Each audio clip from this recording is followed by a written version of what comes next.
Hello everyone, Dr. Clay here, and today I'd like to discuss why diet alone is not enough for successful long-term weight loss. Now, most diets will help us lose weight in the short term, but we're all familiar with the dreaded plateau that occurs when we start to eat differently. Our bodies will start to slow down the rate at which we're losing weight, and we'll start to gain weight back until we're right back where we started. So what's going on here? What's happening is each of our bodies has a very specific body set weight, which means that our body will always want to return to where it's set at. It's almost like a thermostat. So what we need to do for successful long-term weight loss is to reset our body set weight. The key factor in determining our body set weight is how resistant to insulin we are. People with high amounts of insulin resistance will have a high body set weight. In the same way, people with low insulin resistance will have a low body set weight, which is why to successfully lose weight, we need to lower our insulin resistance, which will in turn lower our body set weight. So how do we do this? Not only do we need to change what we eat, but we also need to incorporate different meal timing. What am I talking about? Intermittent fasting. We must have recurrent periods of very low insulin levels. All foods increase insulin to some degree.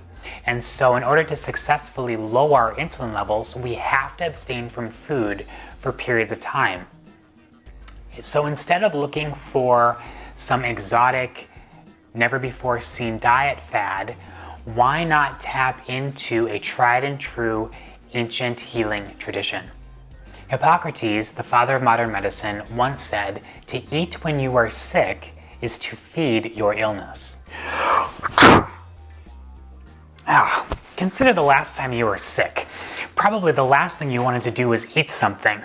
Abstaining from food is a universal response to illness. It is in fact an instinct. Fasting also improves your cognitive ability. Think back to your last Thanksgiving meal. Afterward, did you feel more energetic and more mentally alert? Probably not.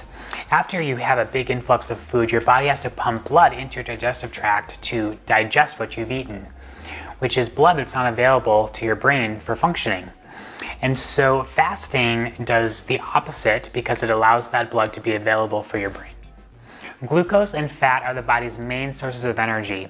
So when glucose is not available, the body will adjust by burning fat. The body is well designed to deal with the absence of food. Fat is simply stored food energy. The body will not burn muscle until all its fat stores have been used up. Think about it. Why would the body store fat as energy if it planned to burn protein instead? Fat is stored energy, whereas muscle is functional tissue, so fat will always be burned first. This situation is akin to having a bunch of firewood stored up, but then deciding to heat your house by burning your sofa instead. You would be stupid, and the body is not stupid. In the same way, the body will always choose the path of least resistance when it comes to energy, which means it won't start burning fat until all the cheap sources of glucose have been used up, which is why reducing your calories only will not help you lose weight because you will never eliminate the glucose sources for the body. So while fasting drastically decreases your insulin levels, it drastically increases two very important hormones. The first is growth hormone. Growth hormone acts to preserve bone density and muscle mass, which is why many weightlifters will lift in a fasting state because it increases the efficiency of muscle growth. Also, aging patients who have bone density issues will only benefit from fasting because of this increase in growth hormone, which will help increase bone density. The second hormone stimulated by fasting is adrenaline, which is why you'll experience an increase in energy while fasting, which will far outlast that energy you got from that candy bar. The one aspect that differentiates fasting from dieting is its intermittent nature. Diets fail because of their constancy. Any constant stimulus to the body will force it to resist that change, which is how we develop insulin resistance. Persistent exposure to decreased calories will force our body to decrease its energy expenditure, which will lead to the eventual plateau and then regaining of weight.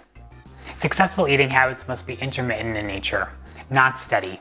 Feasting must be followed by fasting. We can't feast all the time. nor can we fast all the time. A healthy weight is found when we find the balance between the two. So if you're ready to kickstart your weight loss through intermittent fasting, be sure to check out the guide that I've attached below. It'll explain everything you need to know about intermittent fasting and how to lose the weight for good. Hey guys, I hope you enjoyed this video series on successful weight loss. Now that we know why we get fat, food tips we can do to kickstart our weight loss, and how to decrease our insulin resistance by intermittent fasting, I want to encourage you by saying that you can do it. And that if you have any questions or concerns, feel free to contact me and I'll be happy to help you out. Until then, happy weight loss.